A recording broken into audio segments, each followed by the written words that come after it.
थरवा घूमे बहरवा कापो है पूरा सहरवा। लेके थरवा घूमे बहरवा कापो है पूरा सहरवा। गया जिला के रंग तारावा सख मांझी जी मोरला भरवा।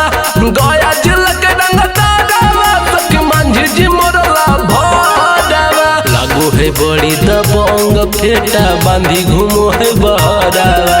लागू है बड़ी दबंग फेटा बांधी घूमो है बहरवा। गया जिला के रंग तारावा सख मांझी जी मोरला भरवा। गया जिला के रंग तारावा सख मांझी जी मोरला भरवा। जिला के रंग तारावा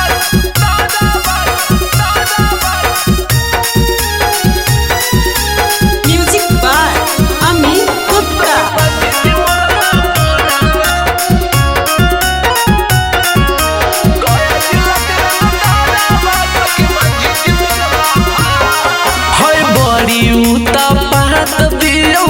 तना गवाही मांझी जी के खूने में है मचावे के तबाही।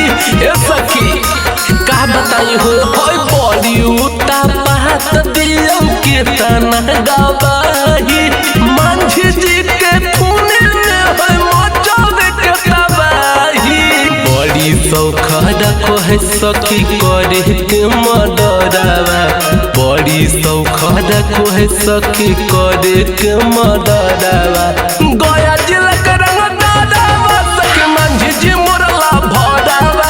जमुई जिला के रंग तारावा सख मांझी जी मोरला भरवा। गया जिला के रंग तारावा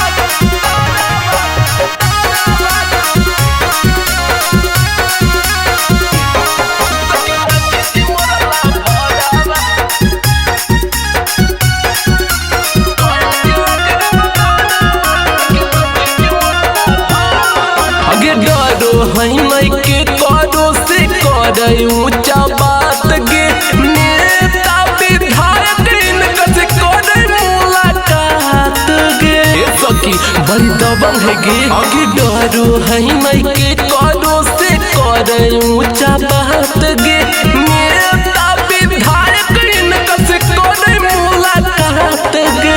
अजित राजनीति सावा के लगे न सखी न जरावा। छोटुआ मोहनी सावा के लगे न सखी न जरावा। गया जिला के रंग तारावा सखी मांझी जी मोरला भरवा। गया जिला के रंग तारावा सखी मांझी जी मोरला भरवा। सवेरा फिल्म्स रिकॉर्डिंग स्टूडियो शाहपुर चौक देवन बिघा।